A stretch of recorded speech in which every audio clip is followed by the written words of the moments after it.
গণ অভ্যুত্থান দিবস আজ। ছাত্র জনতার ৩৬ দিনের রক্তক্ষয়ী আন্দোলনে ক্ষমতাচ্যুত হন শেখ হাসিনা। অবসান ঘটে ফ্যাসিবাদী শাসনের।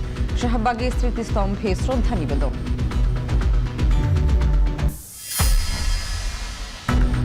অভ্যুত্থানের চাওয়া পাওয়ার সমীকরণে বিএনপি, জামাত, এনসিপিতে বিভেদ রেখা। আওয়ামী সরকারের পতনে একমাত্র সফলতা, দাবি ৩ দলের শীর্ষ নেতাদের।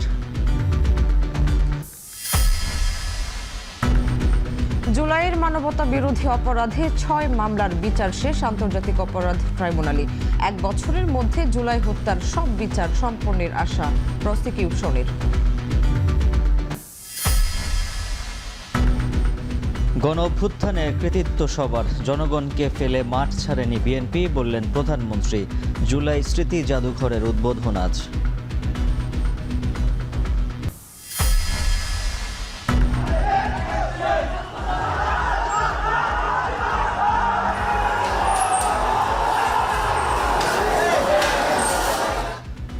ছাত্রদল শিবির সংঘর্ষে উত্তপ্ত জগন্নাথ বিশ্ববিদ্যালয়, আলিয়া মাদ্রাসা, ঢাকা কলেজ। আহত শতাধিক। প্রতিবাদে সকালে বিক্ষোভ মিছিল করবে ছাত্র শিবির।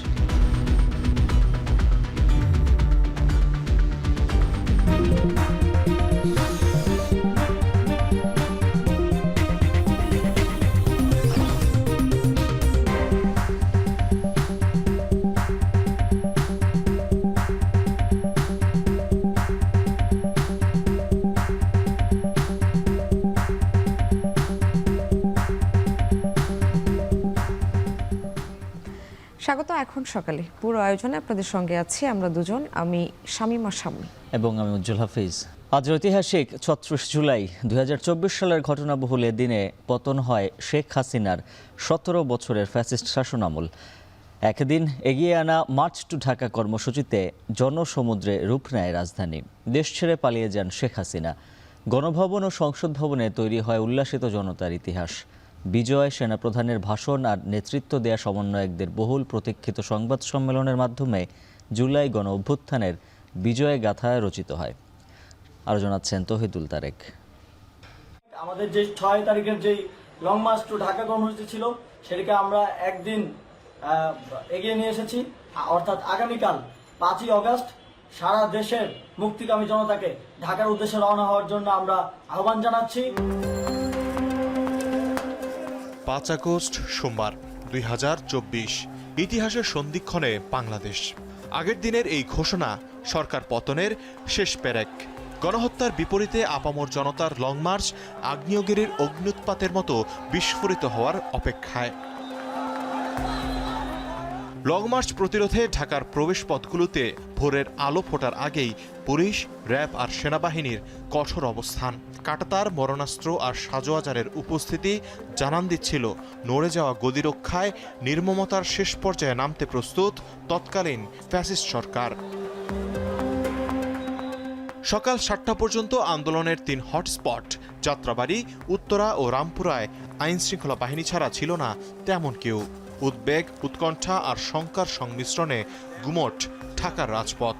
কোটা আন্দোলন থেকে সরকার পতনের মার্চ টু ঢাকা কর্মসূচি ঘিরে কেন্দ্রীয় শহীদ মিনার এলাকাসহ সকাল থেকেই চানখারপুল ও নিমতলিতে জড়ো হওয়ার চেষ্টা করতে থাকে ছাত্র জনতা। সকাল 10টার পর থেকে খারাপ হতে থাকে পরিস্থিতি। গুলি আর টিয়ার শেলে নির্মম প্রতিরোধের চেষ্টা চালায় পুলিশ বাহিনী। এদিন নিরাপত্তা বাহিনীর গুলিতে চানখারপুলে প্রাণ হারায় শহীদ আনাস সহ আরও ৬ জন।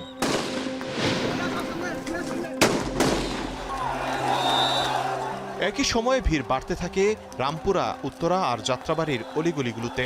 ধীরে ধীরে জড়ো হওয়া জনতা মধ্য দুপুরের মধ্যে রূপ নেয় জনসমুদ্রে। কারফিউ ভেঙে নিরাপত্তা বাহিনীর রক্তচক্ষু উপেক্ষা করে সারা দেশ থেকে ঝাঁকে ঝাঁকে রাজধানীতে প্রবেশ করতে থাকে মুক্তিকামী জনতা। জনসমুদ্রের ঢেউতে ভেঙে পড়তে থাকে একের পর এক নিরাপত্তা বেষ্টনী। ইতিহাসের মহাকাব্যের তখন বাকি আর মাত্র কয়েক ঘন্টা।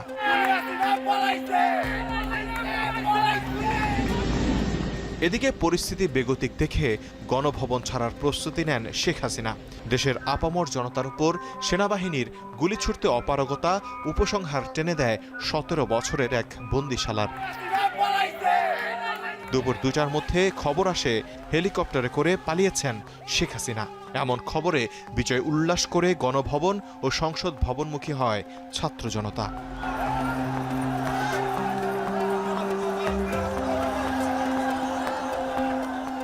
এদিন বিকেল 4:45 কিছু পরে শেখ হাসিনার পদত্যাগের খবর নিশ্চিত করে এবং দেশে একটি অন্তর্বর্তীকালীন সরকার গঠনের ঘোষণা দিয়ে জাতির উদ্দেশ্যে গুরুত্বপূর্ণ ভাষণ দেন সেনাপ্রধান। প্রতিটি হত্যাকাণ্ড ও অন্যায়ের সুষ্ঠু বিচার করার প্রতিশ্রুতি দেন। ইন্টারিম গভর্নমেন্ট আমরা ফর্ম করব এবং ইন্টারিম গভর্নমেন্টের মাধ্যমে এই দেশের সমস্ত কার্যকলাপ চলবে।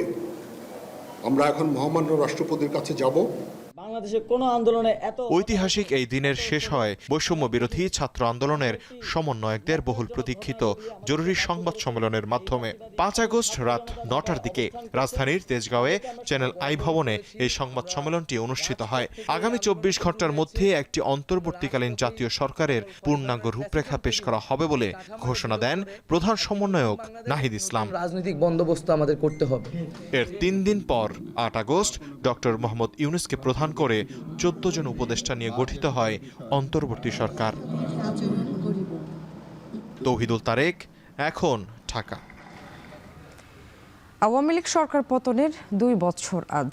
ঐতিহাসিক এই ঘটনার নেপথ্যে থাকা বিএনপি, জামায়াত, এনসিপির মধ্যে চাওয়া পাওয়ার সমীকরণ মেলাতে গিয়ে ক্রমশ স্পষ্ট হয়েছে বিভেদ রেখা। 3 দলের শীর্ষ নেতারাই মনে করেন অভ্যুত্থানের প্রাপ্তি হিসেবে আওয়ামী সরকারের পতনই একমাত্র সফলতা। তবে অপ্রাপ্তির হিসাব মেলাতে গিয়ে ক্ষমতাসীন বিএনপির উপর দায় চাপাচ্ছে জামায়াত, এনসিপি, যদিও দায় নিতে নারাজ বিএনপি। বিস্তারিত জানাচ্ছেন হোসেন জাহিদ। 24 জুলাইয়ে সরকারি চাকরিতে কোটা সংস্কারের দাবিতে শুরু হওয়া আন্দোলন একসময় রূপ নেয় সরকার পতনের আন্দোলনে। সাধারণ শিক্ষার্থীদের সেই আন্দোলনের শেষ দিকে প্রকাশ্যেই যোগ দেয় বিএনপি, জামায়াত ও বর্তমান এনসিপির সেই সময়কার নেতারা। 5 আগস্ট কাঙ্ক্ষিত সফলতাও আসে। 2 বছর পরের 5 আগস্টে সেই সব রাজনৈতিক দলের নেতারা মনে করেন দীর্ঘ 17 বছরের আওয়ামী শাসনামলের পতন ঘটিয়ে নতুন সরকারের ক্ষমতা গ্রহণই এই অভ্যুত্থানের বড় প্রাপ্তি। যে বিষয়টি মানুষের মধ্যে আস্থা সৃষ্টি করেছে সেটি হলো একটু অবাধ সুষ্ঠু নির্বাচনের মাধ্যমে নির্বাচন করা এবং ওই নির্বাচনে যারাই ক্ষমতায় আসুক তারাই দেশ পরিচালনা করবে। সেই নির্বাচনটি হয়েছে একটি রাজনৈতিক দল তারা ক্ষমতা পরিচালনা করছে। এখন দেশে তো অনেক পরিবর্তন তো আছে, এটাও তো সত্য। আপনি তো একটা নির্বাচন সমালোচনা বা যেটাই হোক আপনি করতে পারছেন, বিরোধী দল আছে, পলিটিক্যাল ফ্রিডম আছে।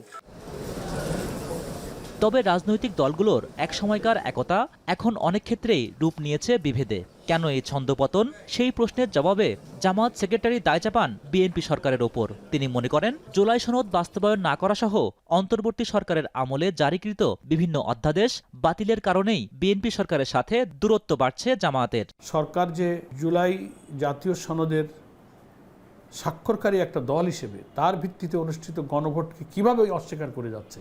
রাষ্ট্রপতির আদেশ, যেটা 2025 সালে 13 নভেম্বর প্রেসিডেন্সিয়াল অর্ডার হয়েছিল, সংবিধান সংস্কার আদেশ জারির অব্যবহিত পরের নির্বাচনই হলো জাতীয় সংসদ নির্বাচন এবং গণভোট একই দিনে। তো তার ভিত্তিতেই ভোট হয়েছে। সেই ভোটে উনি প্রধানমন্ত্রী, ওনারা এমপি, ওনারা মন্ত্রী, সেই ভোটেই পার্লামেন্ট, সেই ভোটেই সরকার। ওনারা ইগনোর করেন যে না, এটা সংবিধানে নাই। আরে বাবা, তাহলে আপনি কিসে হইলেন কিসে? এখানে যাতে কোনো ধরনের বিভক্তি করার সুযোগ সরকার না পায়, অনেকটা একই উত্তর সরকার পতনের এক দফার ঘোষক ও এনসিপির আহ্বায়ক নাহিদ ইসলামের। তিনি বলেন আওয়ামী লীগ সরকার পতনের পর বড় লক্ষ্য ছিল শাসন কাঠামোরও পরিবর্তন, আর তা না হওয়ার জন্য দায়ী বিএনপি নেতৃত্বাধীন সরকার, মনে করেন নাহিদ ইসলাম। অনেকেরই দায়, বিশেষ করে সেই ফ্যাসিবাদ বিরোধী রাজনৈতিক শক্তিগুলো যাদের সহযোগিতা আমরা চেয়েছিলাম 5 আগস্টের পরে, প্রধান দল হিসেবে যারা এখন রাষ্ট্র ক্ষমতায় আছে, তো তাদের থেকে তো সেই সহযোগিতাটা সেই সময় আসেনি। তো তারা এখন জুলাই গণ অভ্যুত্থানের কথা তারাও বলছে, কিন্তু আদতে আপনি দেখবেন গণভোট হয়েছে জুলাই আকাঙ্ক্ষার প্রেক্ষিতে, সেই গণভোটের রায় তারা বাস্তবায়ন করে নাই। হাসানুল হক হিনুর 10 বছরের সাজা হয়েছে, সেখানে তাদের কোনো আনুষ্ঠানিক প্রতিক্রিয়া আপনারা পাবেন না। তবে অভিযোগ মানতে নারাজ বিএনপি। দলটির জ্যেষ্ঠ যুগ্ম মহাসচিব রুহুল কবির রিজভী বলেন, গণভোটের রায় বিলম্বে হলেও বাস্তবায়ন করবে সরকার। রাজনৈতিক দলগুলোর মধ্যে যেসব দূরত্ব দেখা যাচ্ছে তার মূলে একে অন্যের প্রতি অসম্মানজনক বক্তব্য প্রদানকে দায়ী করেন তিনি। ডেমোক্রেটিক যে কাঠামো তার মধ্যে থেকেই আলোচনা সমালোচনা সেটা করতে হবে, কিন্তু এই নর্মসটা ব্রেক করে গেলে, এটা ভেঙে গেলে পরে গণতন্ত্র আবার মুখ থুবড়ে পড়বে। আমরা কি বলেছি, কেউ বলেছেন যে জুলাই সনদ বাস্তবায়িত হবে না, কিন্তু জুলাই সনদ নিয়ে তো কথা বলতে হবে, আবার কথা বলতে হবে। আমরা সেটা আলোচনা করব, মানে সেটা কি করা যায়, এইভাবেই হবে নাকি অন্যভাবে হবে, সেটা তো ডিবেট, ডিসকাশন, আলোচনার মধ্যে দিয়ে একটা জায়গায় উপনীত হতে হবে। মানে এটা তো মানে বাড়ির মিলাদ না যে আমি সিন্নি দিয়ে দিলাম এখন চলে যাও। এদিকে বিভেদ থাকলেও গঠনতান্ত্রিক উপায়েই সরকার বিরোধী আন্দোলনে জোর দেওয়ার কথা জানান বিরোধী জোটের এই শীর্ষ দুই নেতা। নিয়মতান্ত্রিক আন্দোলন করব, দায়িত্বশীল বিরোধী দলের ভূমিকা পালন করব এবং জনগণকে আমরা সম্পৃক্ত করব। হাসিনা গেছে কিসে? সশস্ত্র আন্দোলনে, পাবলিকের ওপিনিয়ন। জনগণের স্বস্তির কথাটা আমরা বেশি ভাবতেছি অর্থনৈতিক পরিস্থিতি, কিন্তু এটা অবশ্যই এটাই আমরা পরবর্তী ইলেকশনের জন্য আমরা এটাকে একটা এজেন্ডা বানাবো যে বিএনপি গণভোট দেয় না, এরকম না। এটা আমরা যত দ্রুত পারি আমরা মনে করি এটা আমাদের দায়িত্ব এই সরকারকে চাপ প্রয়োগ করে এই সংস্কারের কাজগুলো বাস্তবায়ন করা। হোসেন জাহিদ, এখন, ঢাকা। জুলাই গণঅভ্যুত্থানে সংঘটিত হত্যাকাণ্ড সহ মানবতা বিরোধী অপরাধের দায়ে ৬টি মামলার বিচার কাজ শেষ করেছে আন্তর্জাতিক অপরাধ ট্রাইব্যুনাল। রায়ে শেখ হাসিনা, সাবেক স্বরাষ্ট্রমন্ত্রী আসাদুজ্জামান, পুলিশের কয়েকজন সদস্য সহ ১৬ জনকে মৃত্যুদণ্ডের আদেশ দেওয়া হয়। ১১ জন যাবজ্জীবন ও বিভিন্ন মেয়াদে ৩৫ জনকে দণ্ডিত করা হয়েছে। আগামী ১ বছরের মধ্যে জুলাইয়ের হত্যাকাণ্ডের মামলার বিচার শেষ করার কথা জানিয়েছেন ট্রাইব্যুনালের চিফ প্রসিকিউটর। আর সিনিয়র আইনজীবী কাজী জাহেদ ইকবাল মনে করেন, জুলাইয়ের মামলায় অতিরিক্ত আসামি করায় পুলিশ তদন্ত শেষ করতে পারছে না। জাহিদ হাসানের প্রতিবেদনে বিস্তারিত। ২৪ জুলাই গণঅভ্যুত্থানে পতন ঘটে শেখ হাসিনা সরকারের ১৫ বছরের শাসনামলের। সরকার উৎখাতের আন্দোলনে প্রাণহানি ও সহিংসতার ঘটনাও ঘটে। জাতিসংঘের মানবাধিকার কমিশনের প্রতিবেদনে ১৫ জুলাই থেকে ১৫ আগস্ট পর্যন্ত ১৪০০ মানুষ নিহতের কথা বলা হয়েছে, আর সরকারের করা গেজেটে নিহতের কথা বলা হয়েছে ৮০০-র কিছু বেশি। জুলাইয়ে সংগঠিত মানবতা বিরোধী অপরাধের বিচার করতে আন্তর্জাতিক অপরাধ ট্রাইব্যুনাল আইনের সংশোধন করে ডক্টর ইউনূসের অন্তর্বর্তী সরকার। শুরু হয় বিচার কাজ। সাবেক প্রধানমন্ত্রী শেখ হাসিনাকে প্রধান আসামি করে প্রথম মামলার আসামি ৩ জন। গেল বছরের ১৭ই নভেম্বর শেখ হাসিনাকে জুলাইয়ের মানবতা বিরোধী অপরাধের দায়ে মৃত্যুদণ্ডের রায় দেওয়া হয়। এ পর্যন্ত ৬টি মামলা নিষ্পত্তি করেছে আন্তর্জাতিক অপরাধ ট্রাইব্যুনাল। এতে ১৬ জনের মৃত্যুদণ্ড, ১১ জনের যাবজ্জীবন, ৩৫ জনের বিভিন্ন মেয়াদে সাজা দেওয়া হয়েছে। এছাড়া বিচারাধীন রয়েছে ২০টি মামলা। নথিভুক্ত করা হয়েছে জুলাইয়ের ৫০৯টি অভিযোগ।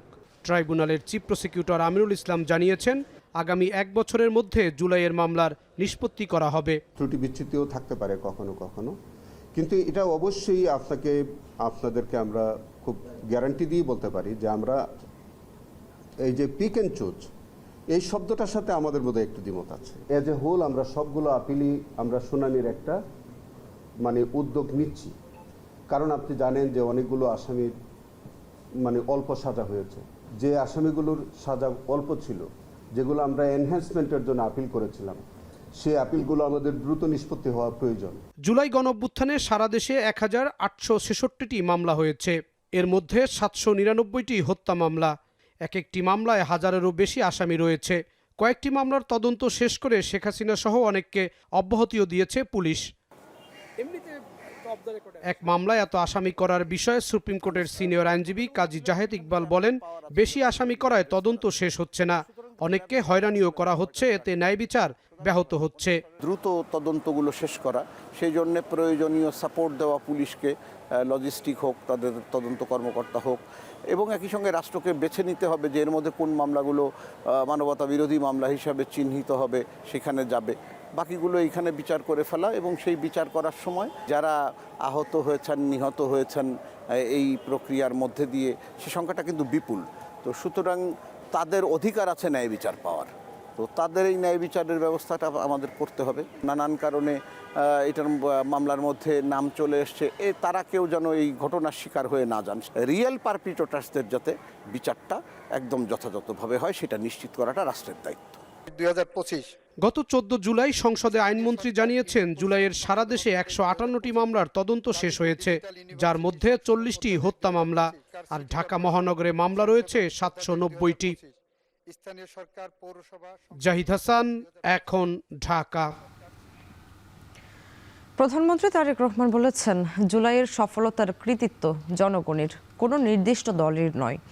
মঙ্গলবার সন্ধ্যায় রাজধানীর কৃষিবিদ ইনস্টিটিউশনে জুলাই জাগরণ শীর্ষক আলোচনা সভায় এই মন্তব্য করেছেন প্রধানমন্ত্রী। তারেক রহমান বলেন, জনগণকে ফেলে মাঠ ছেড়ে যায়নি তার দল। বিস্তারিত জানাচ্ছেন জাওয়াদ মাহমুদ। দেড় যুগ ফেসিবাদ বিরোধী লড়াইয়ে থাকা বিএনপি সরকার গঠনের পর জুলাইয়ের 2 বছর পূর্তিতে শরিক দলগুলোকে নিয়ে রাজধানীর কৃষিবিদ ইনস্টিটিউশনে গণতন্ত্র আদায়ে 17 বছরের অনিবার্য সংগ্রাম ও রক্তঝরা জুলাই জাগরণ শীর্ষক এই আলোচনা সভার আয়োজন করে। আলোচনায় ঐক্যবদ্ধভাবে ধর্মীয় ফ্যাসিবাদ ও বিরোধী দলের উস্কানি রুখে দিতে সরকারের প্রতি আহ্বান জানান বক্তারা। রাজপথে আপনার যে রাজনৈতিক সক্রিয়তা, সামাজিক সক্রিয়তা, সাংস্কৃতিক সক্রিয়তা, এটাকে জারি রাখা দরকার। যেভাবে রাজনৈতিক দল হিসেবে বিএনপির যে তার মিত্রদেরকে নিয়ে আজকের এই ঐতিহাসিক স্মরণ সভা আয়োজন করেছে, ঠিক তেমনিভাবে আগামীর সংকটগুলো মোকাবেলা করবে। বাংলাদেশের গণতান্ত্রিক রূপান্তর সম্পন্ন করার কাজে আছি, তাদের প্রত্যেককেই আজকে এই সমস্ত উস্কানি ফাঁদে পা না দেওয়ার আহ্বান জানাই। প্রধানমন্ত্রী তারেক রহমান বলেন, মানুষকে বিভ্রান্ত করার চেষ্টা করা হলেও জুলাইয়ের সফলতার কৃতিত্ব জনগণের, কোনো নির্দিষ্ট দলের নয়। বিভিন্ন সময় মানুষকে বিভ্রান্ত করার জন্য বিভিন্ন জন বিভিন্ন কথা বলেছে। আমরা আমাদের অবস্থান থেকে পরিষ্কারভাবে সাফ বলে দিয়েছি, এই জুলাই আন্দোলনের সফলতার ক্রেডিট এই দেশের সর্বস্তরের জনগণের। প্রধানমন্ত্রী আরো বলেন, বিশ্বব্যাপী যুদ্ধ পরিস্থিতির জন্য জনগণের কষ্ট হলেও সরকার সমস্যা সমাধানে নিরন্তর চেষ্টা করছে। অজুহাত দিয়ে সরকার দায়িত্ব এড়াতে চায় না বলেও মন্তব্য করেন তিনি। এক্সকিউজ দেওয়ার মাধ্যমে আমরা আমাদের দায়িত্ব এড়াতে চাচ্ছি না। হ্যাঁ, সমস্যা আছে, আমরা জানি, আমরা সেই সমস্যাটাকে অ্যাড্রেস করতে চাই। অনেকেই বলছেন যে বিভিন্ন বাসা বাড়িতে বা বিভিন্ন মিল ফ্যাক্টরিতে গ্যাস পাওয়া যাচ্ছে না, ফলে হয়তো অনেক জায়গায় অনেক মিল ফ্যাক্টরি চালানো যাচ্ছে না, অনেক বাসা বাড়িতে হয় না, রান্না বান্না করা যাচ্ছে না। ইয়েস, উই অ্যাডমিট সমস্যা আছে, কিন্তু সমস্যার সমাধানের জন্য আমরা নিরন্তর কাজ করারও চেষ্টা করছি। এ সময় অক্টোবরের মধ্যেই মালয়েশিয়া ও মিয়ানমারের সহায়তায় চলমান গ্যাসের সমস্যা সমাধানের আশ্বাস দেন প্রধানমন্ত্রী। আগামী অক্টোবরের মধ্যে তারা আমাদেরকে সেইভাবে গ্যাস দেওয়ার চেষ্টা করবে যাতে আমরা আমাদের মিল ফ্যাক্টরিগুলোতে গ্যাস সরবরাহ করতে পারি। জাওয়াদ মাহমুদ, এখন ঢাকা। কর্তৃত্ববাদী শাসনের নির্যাতন, আন্দোলন, সংগ্রাম এবং ছাত্র জনতার প্রতিরোধের নানা স্মৃতি ও দলিল নিয়ে সাজানো হয়েছে জুলাই স্মৃতি জাদুঘর। বহুল প্রতীক্ষিত সংগ্রহশালাটি উদ্বোধন হচ্ছে আজ। রাজনীতিবিদরা বলছেন, এটি শুধু একটি ভবন নয়, বরং লাখো মানুষের প্রতিরোধ, ত্যাগ ও সংগ্রামের এক জীবন্ত স্মারক। আরও জানাচ্ছেন জাবেদ আবদুল্লাহ। ছাত্র জনতার তীব্র আন্দোলনের মুখে 2024 সালের 5 আগস্ট পতন হয় আওয়ামী লীগ সরকারের। রক্তক্ষয়ী সেই গণ অভ্যুত্থানে দীর্ঘ 17 বছরের শাসনেরও অবসান ঘটে সে সময়। সেদিন গণভবনের প্রতিটি অংশে ছড়িয়ে পড়েছিল জনতার ক্ষোভ। ক্ষমতাচ্যুত প্রধানমন্ত্রী বাসভবন চলে গিয়েছিল ছাত্র জনতার দখলে। এরপর বহু মানুষের চোখের জলের সাক্ষী সেই গণভবনকে জুলাই স্মৃতি জাদুঘরে রূপান্তরের সিদ্ধান্ত গ্রহণ করা হয়। জুলাই গণঅভ্যুত্থানের আলোকচিত্র, ভিডিও, দলিল দস্তাবেজ, প্রত্যক্ষদর্শীদের সাক্ষ্য, শহীদ ও আহতদের ব্যবহৃত পোশাক, বিভিন্ন স্মারক, আন্দোলনের ব্যানার, প্ল্যাকার্ড সহ নানা উপকরণ সংরক্ষণের উদ্যোগ নেয় বিগত অন্তর্বর্তী সরকার। অবশেষে সেই রক্তে ভেজা আগস্ট মাসে গণঅভ্যুত্থানের দ্বিতীয় বর্ষপূর্তিতে উদ্বোধন হতে যাচ্ছে জুলাই গণঅভ্যুত্থান স্মৃতি জাদুঘর। সেই জাদুঘরের দেয়াল জুড়ে এখন সাজানো আপসহীন সংগ্রাম, 36 জুলাইয়ের জনতার পুঞ্জীভূত ক্ষোভের নানা প্রতিচ্ছবি। নির্মাণ শ্রমিকরা বলছেন, এরই মধ্যে এই স্থাপনাটি দর্শনার্থীদের জন্য পুরোপুরি প্রস্তুত করা হয়েছে। পুরো 5 তারিখের আগে এটা পরিষ্কার কাজ হয়ে যাবে। আমাদের ফিনিশিং কাজ চলতেছে, আমরা মেশিন মারতেছি, মাইরে পানি দিয়ে ধুইয়া পরিষ্কার করে দিচ্ছি। 5 তারিখের আগে মানে আমাদের স্টেজের কাজ শেষ হবে। সংস্কৃতি মন্ত্রণালয়ের যুগ্ম সচিব জানালেন, জাদুঘরের উদ্বোধন যথাযথ সময় হবে। মাননীয় প্রধানমন্ত্রী 9টায় আসবেন, 9:05 উনি নাম ফলক উদ্বোধন করবেন। জুলাই স্মৃতি জাদুঘরকে ত্যাগ ও সংগ্রামের জীবন্ত স্মারক হিসেবে দেখছেন সংসদ সদস্যরা। আমাদের ছেলেরা, আমাদের মেয়েরা, আমাদের শ্রমিক, কৃষক বুকের রক্ত দিয়ে আমাদেরকে যে মজলুমের সংসদ এনে দিল, আশা আকাঙ্ক্ষার যে সংসদ, সেই সংসদের প্রেক্ষাপটে আজকে তারেক রহমান বাংলাদেশের প্রধানমন্ত্রী। অতএব ওনার ভিতরেই আছে যে উনি নিজে এটা উদ্বোধন করবেন। জুলাই শহীদ স্মৃতি জাদুঘর সেটা উদ্বোধনের ফলে আমার মনে হয় যে জুলাই গণ অভ্যুত্থানকে সব দল যে ধারণ করে এটা প্রমাণ করার একটা জায়গা তৈরি হবে। ভবিষ্যতে কোনো শাসক যাতে ফ্যাসিবাদী হয়ে উঠতে না পারে তা স্মরণ করিয়ে দেওয়া এবং জনরোষের ইতিহাস জীবন্ত রাখতে এমন উদ্যোগ প্রশংসনীয় বলছেন অন্তর্বর্তী সরকারের সাবেকরা। গভর্নমেন্ট 2 বছর পরে যেটা একদম ঐতিহাসিক একটা দিনে যে এটা ওপেনিং হতে যাচ্ছে, এটা জাতির জন্য খুবই বড় গুড নিউজ। এই জাদুঘরে প্রবেশের সময়সূচি সকাল 10টা হতে সন্ধ্যা 6টা পর্যন্ত। রাখা হয়েছে অনলাইনে টিকিটের ব্যবস্থাও। জাবেদ আব্দুল্লাহ, এখন, ঢাকা। জুলাই গণঅভ্যুত্থান রাষ্ট্র পরিবর্তনের নতুন অধ্যায়ের সূচনা করেছে। এই চেতনাকে ধারণ করে জুলাই সনদ বাস্তবায়ন করবে সরকার। জুলাই গণঅভ্যুত্থান দিবস উপলক্ষে ভোরে শাহবাগে জুলাই স্মৃতিস্তম্ভে শহীদদের স্মরণে শ্রদ্ধা নিবেদন শেষে এই মন্তব্য করেন মুক্তিযুদ্ধ বিষয়ক মন্ত্রী আহমেদ আজম খান। তিনি আরও বলেন, গণতান্ত্রিক সমৃদ্ধ বাংলাদেশ পুনর্নির্মাণের সরকার প্রতিশ্রুতিবদ্ধ। এ সময় উপস্থিত ছিলেন মুক্তিযুদ্ধ বিষয়ক প্রতিমন্ত্রী ইশরাক হোসেন। জুলাই গণহত্যার বিচার নিশ্চিত করা হবে জানিয়ে তিনি বলেন, শেখ হাসিনার বক্তব্য দেওয়ার চেষ্টা দেশকে অস্থিতিশীল করার দীর্ঘমেয়াদী ষড়যন্ত্রের অংশ।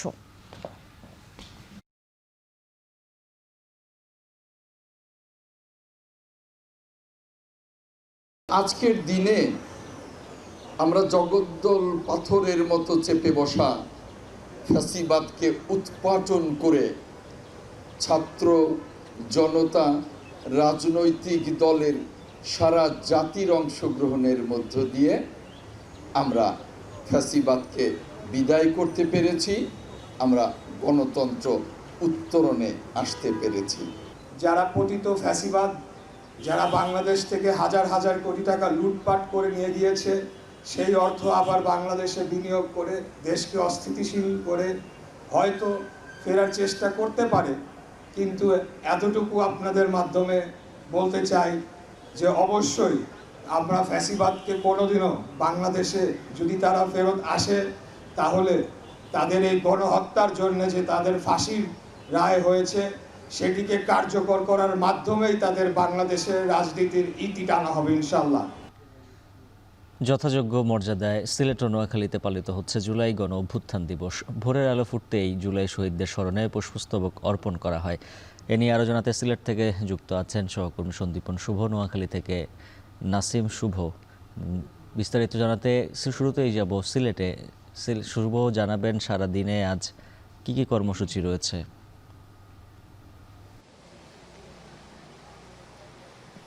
মুক্তির মন্দির ও সোপানতলে কত প্রাণ হলো বলিদান, লেখা আছে অশ্রুজলে। উজ্জ্বল, আসলেই যে অশ্রুজলে লেখা যে গাথামালা 2024-এ হয়েছিল 36 জুলাই, অর্থাৎ আজকে 5 আগস্ট, সেই 5 আগস্টের জুলাই গণ অভ্যুত্থান দিবস স্মরণে কিন্তু সকাল থেকে আমরা দেখছি যে মানুষের ঢল নেমেছে এবং বিশেষ করে 6:01 বৃষ্টিস্নাত সকালে আজকে কিন্তু জেলা প্রশাসন থেকে শুরু করে আমরা দেখেছি যে সবাই কিন্তু আজকে স্বতঃস্ফূর্তভাবে পুষ্পস্তবক অর্পণ করেছেন। এবং দেখুন, এই মুহূর্তে জুলাই যোদ্ধা সংসদ যেটি রয়েছে সেটি থেকে কিন্তু আজকে পুষ্পস্তবক অর্পণ করা হচ্ছে ইতোমধ্যে। এবং বৃষ্টিতে ভিজে কিন্তু সেই 36 জুলাইয়ের যারা শহীদ হয়েছিলেন, জন্মভূমির প্রতি যাদের ঋণ ছিল, তাদের উদ্দেশ্যে কিন্তু আজকে সেই পুষ্পস্তবক অর্পণ করা হচ্ছে। এবং বৈষম্য বিলোপের যে নতুন বন্দোবস্ত বা নয়া বাংলাদেশের যে স্বপ্ন দেখেছিলেন আসলে বৈষম্য বিরোধী আন্দোলনের নেতারা, সেই স্বপ্ন পূরণের ক্ষেত্রে কিন্তু আজকে আমরা দেখতে পাচ্ছি এখানকার যারা সাধারণ মানুষ রয়েছেন এবং বিভিন্ন সংগঠন রয়েছেন তারা কিন্তু কাজ করছেন। এবং আপনি যেমনটি জানতে চাচ্ছিলেন আজকের দিনের কর্মসূচি, আজকে আসলে যথাযোগ্য মর্যাদা এবং বিভিন্ন অনুষ্ঠানের মাধ্যমে কিন্তু আজকের দিনটি পালিত করা হচ্ছে। যেহেতু আজকে ছুটির দিন এবং আজকের এই দিনে ভোরের আলো ফুটতেই কিন্তু সকাল 6:01 জেলা প্রশাসকের মাধ্যমে কিন্তু পুষ্পস্তবক অর্পণের মাধ্যমে দিনের কর্মসূচি শুরু হয়। আমরা দেখেছি এর পরবর্তীতে বিভিন্ন সামাজিক সাংস্কৃতিক সংগঠন কিন্তু তারা পুষ্পস্তবক অর্পণ করেছেন এবং বেলা 11:30 কিন্তু জেলা শিল্পকলা একাডেমিতে যারা জুলাই যুদ্ধে আহত হয়েছেন তাদেরকে নিয়ে এবং শহীদ পরিবারদেরকে নিয়ে সংবর্ধনা অনুষ্ঠান অনুষ্ঠিত হবে। এখানে কিন্তু প্রধান অতিথি হিসেবে উপস্থিত থাকবেন গণপ্রজাতন্ত্রী বাংলাদেশ সরকারের বাণিজ্য মন্ত্রী খন্দকার আব্দুল মুক্তাদির।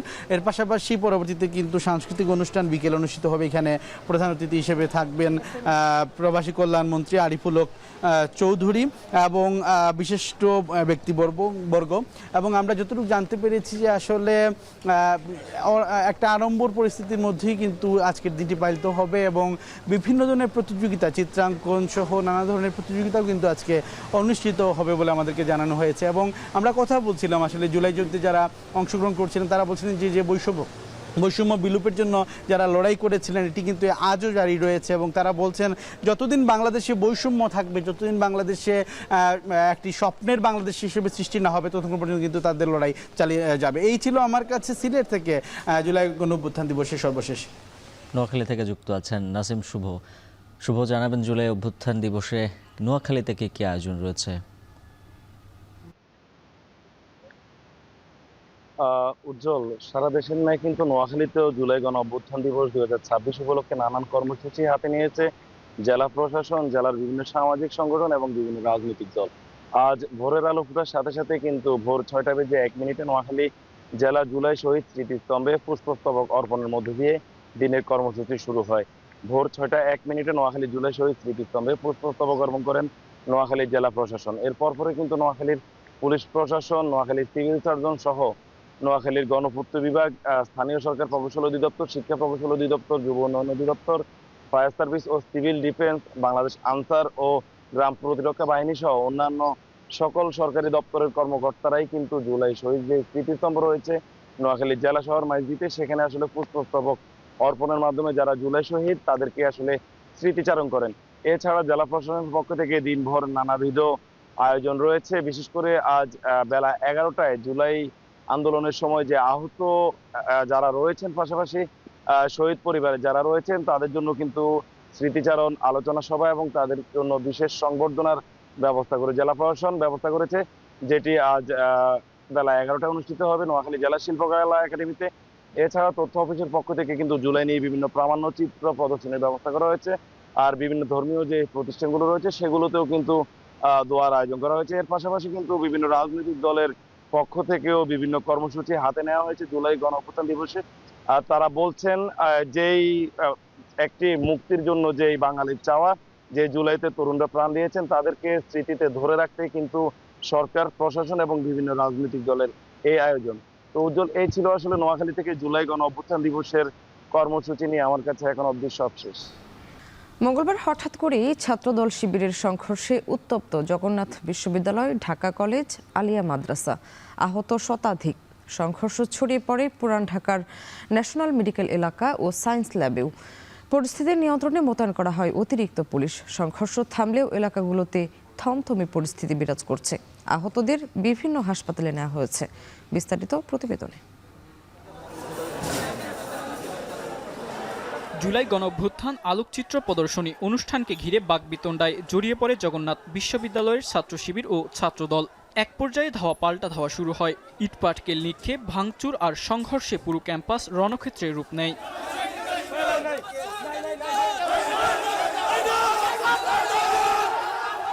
হামলা ও পাল্টা হামলায় আহত হন বিশ্ববিদ্যালয়ের ভিপি রিয়াজুল ইসলাম সহ বিভিন্ন ছাত্র সংগঠনের নেতাকর্মীরা। আহতদের ন্যাশনাল মেডিকেল কলেজ হাসপাতালে চিকিৎসা দেওয়া হয়। প্লাকার্ড নিয়ে দাঁড়ানোর পরে ছাত্রদল এসে প্রথমে তাদেরকে উঠিয়ে দেয় এবং উঠতে অস্বীকৃতি জানালে ছাত্রদলের সভাপতি হিমেল এবং আরও কয়েকজনের নেতৃত্বে এসে আমাদের উপর হামলা করা হয়। মেডিকেল বাহির থেকে উত্তপ্ত শুরু, ইট পাথর এগুলো মারা শুরু করছে। ঠিক তখন আর কি একটা ইতিহাসে আমার গায়ে লাগলো। পরে বিশ্ববিদ্যালয় ক্যাম্পাসে বিপুল সংখ্যক আইন শৃঙ্খলা রক্ষাকারী বাহিনীর সদস্য মোতায়েন করা হয়। ক্যাম্পাসে উত্তেজনা বিরাজ করছে। এরপর ছাত্রদল ক্যাম্পাসে ব্রিফিং করে ছাত্র শিবিরের বিরুদ্ধে মব সৃষ্টির অভিযোগ আনে। ঢাকা কলেজ আলিয়া মাদ্রাসায় মববাজির উল্লাসে মেতে উঠেছে। এই উল্লাসকে প্রতিহত করার জন্য যদি সাধারণ জনগণ তাদেরকে রুখে দেয়, সেই বিষয়ে জগন্নাথ বিশ্ববিদ্যালয় ছাত্রদল তাদেরকে অবশ্যই বলবো মববাজির বিরুদ্ধে অবস্থান নেওয়ার জন্য। এদিকে ঘটনা তদন্তে কমিটি গঠন করেছে বিশ্ববিদ্যালয় প্রশাসন। দোষীদের বিরুদ্ধে ব্যবস্থা নেওয়ার কথা বলেছেন বিশ্ববিদ্যালয়টির উপাচার্য অধ্যাপক মোহাম্মদ রইসুদ্দিন। আমাদের অবস্থান অত্যন্ত সুস্পষ্ট। কোনো ধরনের সংঘাত সেটা আমরা প্রশ্রয় দেই না। এই ঘটনার সাথে যারা জড়িত তাদেরকে চিহ্নিত করার জন্য ইতিমধ্যে আমি 4 সদস্য বিশিষ্ট একটি কমিটি করেছি এবং সেই কমিটি খুঁজে বের করবে এর সাথে কারা জড়িত আছে। জগন্নাথ ক্যাম্পাসের সংঘর্ষ চলাকালেই পোস্টার লাগানোকে কেন্দ্র করে ঢাকা কলেজেও সংঘর্ষে জড়ায় ছাত্র শিবির ও ছাত্রদল। এ ঘটনায় উত্তপ্ত হয়ে ওঠে ঢাকা কলেজ সংলগ্ন রাজধানীর নিউ মার্কেট ও সায়েন্স ল্যাবের মধ্যবর্তী সড়ক। সংঘর্ষে বাঁশের লাঠি, কাঠ ও পাইপ সহ নানা দেশীয় অস্ত্র ব্যবহার করা হয়। এ ঘটনায় উভয় সংগঠনের অন্তত 30 নেতাকর্মী আহত হয়েছেন। বাংলাদেশের সারা জায়গায় তারা অরাজকতা সৃষ্টি করছে। তারা চাচ্ছে এই সরকারকে কিভাবে গদি থেকে নামানো যায়। আমরা আমাদের পূর্ব ঘোষিত প্রোগ্রাম পালন করতেছিলাম, তারা হঠাৎ করে আতঙ্কিত আমাদের উপর হামলা চালায়। এ বিষয়ে ঢাকা কলেজ ছাত্রদলের সদস্য সচিব মিল্লাত হোসেন অভিযোগ করেন, শিবির সুপরিকল্পিতভাবে হামলার চেষ্টা করেছে। শিক্ষার্থীদের নিরাপত্তার স্বার্থে তারা অবস্থান নিয়েছেন। প্রত্যেকটি ছাত্র সংগঠনকে নিয়ে আমরা ক্যাম্পাসে গণতান্ত্রিক পরিবেশ বজায় রাখার জন্য আমরা চেষ্টা করেছি, কিন্তু অত্যন্ত দুঃখজনক হলেও সত্য, আজকে সকালে শিবির সুপরিকল্পিতভাবে আমাদের ভাইদেরকে হত্যার উদ্দেশ্যে তারা আক্রমণ করে। তবে শাখা ছাত্র শিবিরের সভাপতি মোস্তাকিম আহমেদ পাল্টা অভিযোগ করে বলেন, জুলাই গণঅভ্যুত্থানের বর্ষপূর্তি উপলক্ষে আয়োজিত আলোচনা সভায় হামলা করে ছাত্রদলের নেতাকর্মীরা। 12:30টায় আমাদের কয়েকজন ভাই যায় ব্যানার লাগানোর জন্য, প্লাস প্রোগ্রাম রুমটা ডেকোরেট করার জন্য। সেখানে ছাত্রদলের 15-20 জন গিয়ে হঠাৎ করে আমাদের এই ভাইদেরকে হামলা করে বের করে দেয় ক্যাম্পাস থেকে। তারপর থেকে ক্যাম্পাসের আশপাশে আমাদের যাদেরকে পাইছে, যে ভাইদেরকে পাইছে, তাদের পূর্ব পরিকল্পনা অনুযায়ী আমাদের ভাইদের উপর হামলা করে। এখানে তাদের স্টাম, চাপাতি, পিস্তল সহ সবকিছু তাদের হাতেই ছিল। বিকেল 4:30 নাগাদ ঢাকা কলেজ ও সিটি কলেজের আশপাশে পুলিশ মোতায়েন করা হয়। অনাকাঙ্ক্ষিত পরিস্থিতি নিয়ন্ত্রণে পুলিশ তৎপর রয়েছে বলে জানিয়েছে নিউ মার্কেট জোনের অতিরিক্ত উপকমিশনার শওকত আলী। সাংঘর্ষিক কোনো যেন রূপ না নেয় সেজন্য আমরা দুই পক্ষকেই সরিয়ে দিয়েছি। তারা এখন চলে গেছে এখান থেকে। যান চলাচল সাময়িক সময়ের জন্য বন্ধ হয়ে গেছিল, তো আমরা তাৎক্ষণিকভাবে পুলিশের হস্তক্ষেপে সে যান চলাচল আপনারা দেখতে পাচ্ছেন যে এখন একেবারে স্বাভাবিক। এদিকে হলের সিট দখলকে কেন্দ্র করে দফায় দফার সংঘর্ষে জড়ায় ঢাকার আলিয়া মাদ্রাসার ছাত্রদল ও ছাত্র শিবিরের নেতাকর্মীরা। এ সময় পাল্টাপাল্টি অভিযোগ করেন দুই ছাত্র সংগঠনের নেতাকর্মীরা। বহিরাগতদেরকে নিয়ে আইসা তারপরে ওরা আমাদের উপর অতর্কিত হামলা চালাইছে। আমাদের উচিত সাধারণ ছাত্রদের রক্ষা করা, তাই এই বহিরাগত সন্ত্রাসীদেরকে আমরা প্রতিহত করার জন্য এখানে অবস্থান নিয়েছি। ঘটনাস্থলে ব্যাপক পুলিশ মোতায়েন করা হয়েছে। রাবিয়াল রাহিদ, এখন, ঢাকা। এদিকে রাতেও ছাত্রদল শিবিরের উত্তেজনা ছিল রাজধানীতে। মঙ্গলবার দিনভর দুপক্ষের সংঘর্ষের পর বকশীবাজারের আলিয়া মাদ্রাসায় ককটেল বিস্ফোরণের ঘটনা ঘটে। প্রত্যক্ষদর্শীরা জানান, মঙ্গলবার রাত 10টার পর প্রায় 7 থেকে 8টি ককটেল বিস্ফোরণের শব্দ পান তারা। এদিকে মাদ্রাসার হলে তালাবদ্ধ থাকা সাধারণ শিক্ষার্থীদের মাঝে ছড়ায় আতঙ্ক। অন্যদিকে রাজধানীর মোহাম্মদপুরে গ্রাফিক্স আর্টস কলেজে ছাত্রদল শিবির সংঘর্ষ উত্তেজনা তৈরি হয়। এ সময় আহত হওয়ার পাশাপাশি হল থেকে কয়েকজনকে বের করে দেওয়ার অভিযোগ করে ছাত্র শিবির। ককটেল বিস্ফোরণ শুরু থেকেই হচ্ছে। কিছু সময় শিবিরের ভাইরা ককটেল বিস্ফোরণ করে আস্তে আস্তে দেখলাম এদিকে আসছে। এদিকে এসে ছাত্রদলের ভাইদেরকে বোর্ডের ওইদিকে নিয়ে গিয়েছে। 12টার পরেই মারামারি প্রায় 1 ঘন্টা চললো। ডেঙ্গাডেঙ্গি করে দরজা মরজা ভাঙে টাঙে ওদেরকে বাইর করে দিব। দেশজুড়ে যখন তীব্র গ্যাস সংকট, তখন কিশোরগঞ্জের কটিয়াদীতে নদীর তলদেশে থাকা তিতাস গ্যাসের উচ্চচাপের মূল সঞ্চালন লাইন থেকে প্রায় 1 মাস ধরে অনবরত বের হচ্ছে গ্যাস। নদীর পানিতে উঠছে বুদবুদ, বাতাসে ছড়িয়ে পড়ছে তীব্র গন্ধ। জাতীয় সম্পদের এমন অপচয় এবং গ্যাস লিকেজ জনমনেও তৈরি করেছে ব্যাপক আতঙ্ক। মশিউর কায়াসের প্রতিবেদনে বিস্তারিত। দেশে চলছে তীব্র গ্যাস সংকট। সিএনজি ফিলিং স্টেশনগুলোতে গ্যাসের জন্য দীর্ঘ লাইন। চালক যাত্রীর ভোগান্তির যেন শেষ নেই। জ্বলছে না চোলা, কলকারখানা বন্ধ হয়ে যাচ্ছে। ঠিক সেই সময়ে কিশোরগঞ্জে চরমভাবে অপচয় হচ্ছে গ্যাস। পানিতে উতাল পাতাল বুদবুদ আর বাতাসে ছড়িয়ে পড়া গ্যাসের তীব্র গন্ধই বলে দিচ্ছে সে কথা। আড়িয়াল খাঁ নদের নিচ থেকে প্রায় 1 মাস ধরে এভাবে বের হচ্ছে গ্যাস। কটিয়াদীর মশুয়া ইউনিয়নের কাজীচর এলাকার নদীর তলদেশে থাকা তিতাস গ্যাসের উচ্চচাপের মূল সঞ্চালন লাইনে তৈরি হয়েছে এই লিকেজ। দীর্ঘদিন ধরে এভাবে গ্যাস বের হওয়ায় উদ্বেগে রয়েছেন স্থানীয়রা। তাদের আশঙ্কা, এতে যেমন জাতীয় সম্পদের অপচয় হচ্ছে, তেমনি যে কোনো সময় ঘটতে পারে বড় ধরনের দুর্ঘটনাও। এই ফ্যাক্টরি যারা করবে উনি একজন জিজ্ঞেস করতেছি, আচ্ছা ভাই ওনাদের আপনাদের প্ল্যানটা কি? পরে বলে যে ভাই আমাদের প্ল্যান তো জানি না, তবে আমি শুনছি বাইরে ভাই ওই জায়গা থেকে গ্যাস নিবে। চুরি করছে, করার মধ্যে একটু রং করছে, মানে জ্বালাইটা ভালো একটা ওয়াইল দেয়া দিতে পারে না, এই জন্য এটা লিক হয়ে গেছে। পানি হওয়ার পরে গ্যাসটা যে বাইরিতেছে এটা একটা মানুষের চোখ বাঁচছে, এর আগের থেকে বাইরিতেছে কিন্তু মানুষে বুঝতে পারে নাই। আমরা দাবি এটা নষ্ট হইতেছে, দেশের সম্পদ, যত দ্রুত এটা বন্ধ করতে পারে ততই ভালো। স্থানীয়দের অভিযোগ, একটি চুন কারখানায় অবৈধভাবে গ্যাস সংযোগ নেওয়ার চেষ্টা করা হয়েছিল ওই পাইপলাইন থেকে।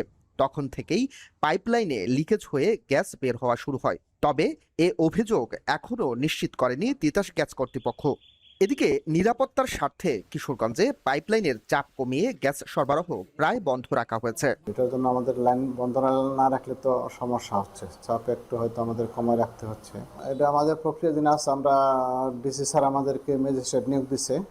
আমরা লিকেজটা যেহেতু একটু জরুরি ইস্যু, এটা আমরা শেষ করে আমরা বাকি উচ্ছেদ অভিযানে যাবো ইনশাল্লাহ, আশা করি।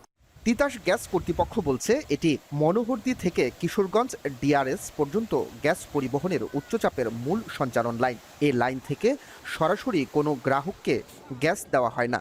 তবে পাইপলাইনে ছিদ্র কিভাবে হয়েছে তা তদন্ত করা হচ্ছে জানিয়ে দ্রুত মেরামতের আশ্বাস দিলেন এই কর্মকর্তা।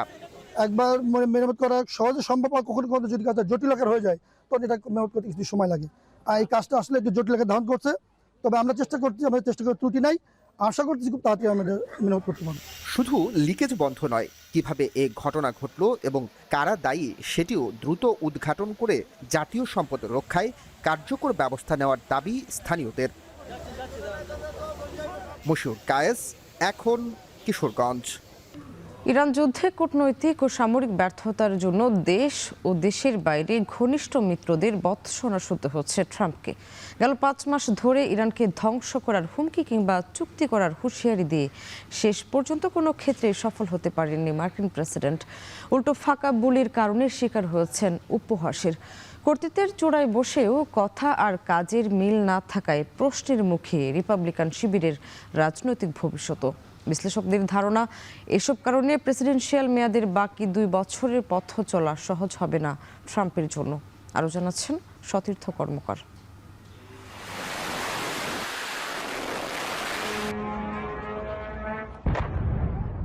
ইরানে অভিযান শুরুর পর গেল 5 মাসে একের পর এক ধাক্কা খেয়েছেন মার্কিন প্রেসিডেন্ট ডোনাল্ড ট্রাম্প। আন্তর্জাতিক গণমাধ্যমে আরও দাবি করা হচ্ছে ইরানের সঙ্গে সামরিক কূটনৈতিক কোনো লড়াইয়ে বিশেষ সুবিধা করতে না পারার গ্লানি স্বীকারও করতে চাইছেন না এই বর্ষিয়ান রাজনীতিবিদ। শঙ্কা আছে রিপাবলিকান পার্টির ভবিষ্যতও প্রভাবিত হতে যাচ্ছে ট্রাম্পের কারণে। সুখকর হবে না দ্বিতীয় মেয়াদের বাকি 2 বছরের শাসনামল। এই পুরো ঘটনা প্রবাহে ট্রাম্পের সবচেয়ে বড় ব্যর্থতা রাজনৈতিক সহচর আর ঘনিষ্ঠজনদের আস্থা হারানো। প্রশ্ন ওঠে, বিশ্বের সবচেয়ে ক্ষমতাধর প্রেসিডেন্টের একজন হয়েও কেন ইরান ইস্যুতে ক্যারিয়ারের সবচেয়ে কোণঠাসা অবস্থানে মার্কিন প্রেসিডেন্ট? চুক্তি করার জন্য এটাই ইরানের শেষ সুযোগ। সমঝোতা করার জন্য মরিয়া হয়ে গেছে ইসলামী প্রজাতন্ত্রের নেতারা। গেল 1 মাসে প্রেস ব্রিফিংয়ে, ভাষণে, শোকসভায়, ট্রুথ সোশ্যালের পোস্টে এই একই বুলি আওড়েছেন ট্রাম্প। চেয়েছিলেন চাপ দিয়ে তেহরানকে সমঝোতার টেবিলে ফিরিয়ে আনতে, কিন্তু লাভ হয়নি। হরমুজ প্রণালী সচল করা, মধ্যপ্রাচ্যে সংঘাত বন্ধ, ইরানের পরমাণু কর্মসূচির অবসান, কিছুরই সমাধান করতে পারেননি মার্কিন প্রেসিডেন্ট। এতে করে সবচেয়ে বেশি আস্থা হারিয়েছেন উপসাগরীয় মিত্রদের, যারা শেষ পর্যন্ত বিশ্বাস করেছিল ইরানকে চাপে ফেলে হরমুজ সচল সহ বাকি লক্ষ্য পূরণ করবেন ট্রাম্প। ট্রাম্পের এই ফাঁকা বুলি আর ব্যর্থতার এক খতিয়ান প্রকাশ করেছে আল জাজিরা। 2026-এর ফেব্রুয়ারিতে ইরানে অভিযান শুরুর পর হরমুজ অচল করে দেয় তেহরান। 2 দিনের মধ্যে তা সচল না করলে হামলার হুমকি দিলেও 48 ঘন্টা পর ট্রাম্প সরে আসেন নিজের আলটিমেটাম থেকে। 7 এপ্রিল গোটা ইরানি সভ্যতা বিলীনের হুঙ্কার দিয়েও কিছুই করেননি ট্রাম্প। ঘোষণা দেন 2 সপ্তাহের যুদ্ধবিরতির। এরপর 17 মে বলেন যুক্তরাষ্ট্র এমন হামলা করবে যে ইরানে আর কিছুই অবশিষ্ট থাকবে না। অথচ পরদিনই বাতিল করেন হামলার পরিকল্পনা। জুনের 17, জুলাইয়ের 27 আর সবশেষ 2 আগস্ট একই ঘটনার পুনরাবৃত্তি। হামলার হুমকি দিয়েও শেষ মুহূর্তে তা বাতিল করা।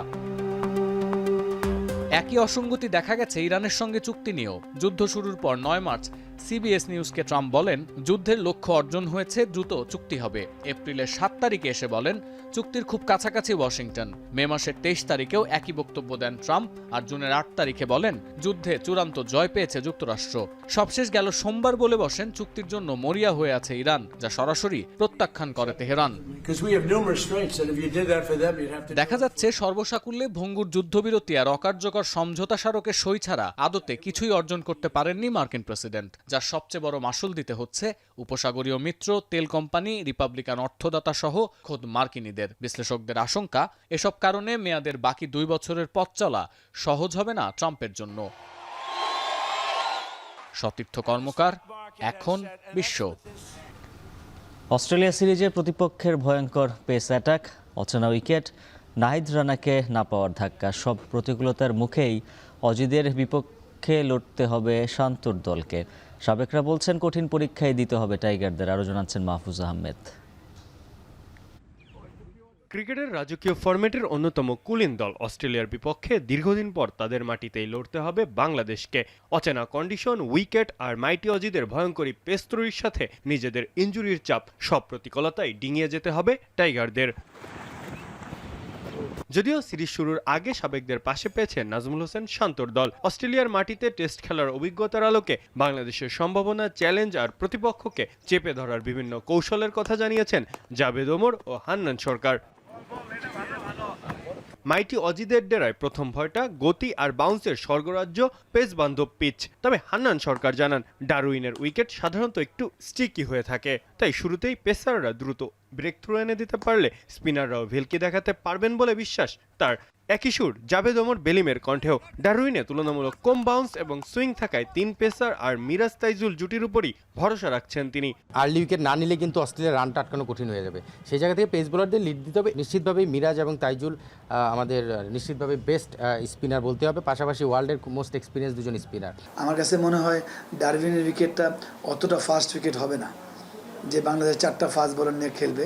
আমার মনে স্পিন, আর যেহেতু বরাবরই আমরা ফাস্ট বোলিংয়ের উপর এখন ভালো করছি আমরা, কিন্তু আমরা স্পিনের উপর ডিপেন্ড। বোলারদের থেকেও বাড়তি দায়িত্ব নিতে হবে টাইগার ব্যাটারদের। আগের তুলনায় বর্তমানে ভালো উইকেটে খেলে অভ্যস্ত ব্যাটিং লাইন আপের উপর প্রত্যাশাটাও তাই বেশি।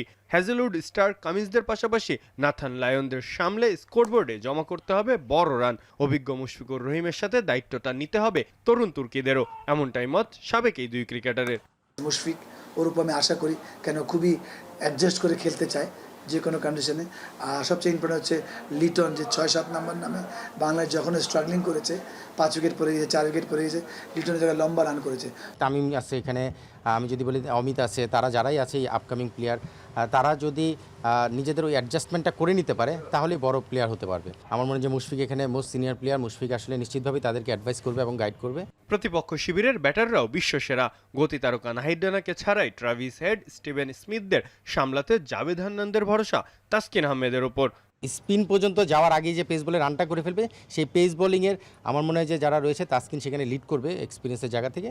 হয়তো রানার প্রতি আমরা ভেরি মাচ এক্সাইটেড, কেন এত জোরে বল করে একজন ইয়াং চ্যাপ, বাংলাদেশ অনেকদিন পর পেয়েছে 150 কেজি, ওই জন্য আমরা এক্সাইটেড। বাট অতটা একটা পার্থক্য হবে না যে আমরা তাসকিন আর রানার মধ্যে অনেক পার্থক্য না, বরঞ্চ তাসকিনই এগিয়ে আছে। টেস্টে ডে বাই ডে প্ল্যান করে আগালে এবং সেই অনুযায়ী বাস্তবায়ন করতে পারলে ইতিহাস গড়তেই পারে টাইগাররা, এমনটাই বিশ্বাস করছেন তারা। সেই আশাতেই বুক বেঁধে আছে কোটি টাইগার ক্রিকেট ভক্ত। মাহফুজ আহমেদ, এখন, ঢাকা। এই ছিল এখন সকালে। এখন টেলিভিশন ওয়েবসাইটে দেখতে ভিজিট করুন www.ekhon.tv। ফেসবুকে দেখুন facebook.com/tv.ekhon, আর সরাসরি ইউটিউবে দেখুন youtube.com/tv www.এখন tv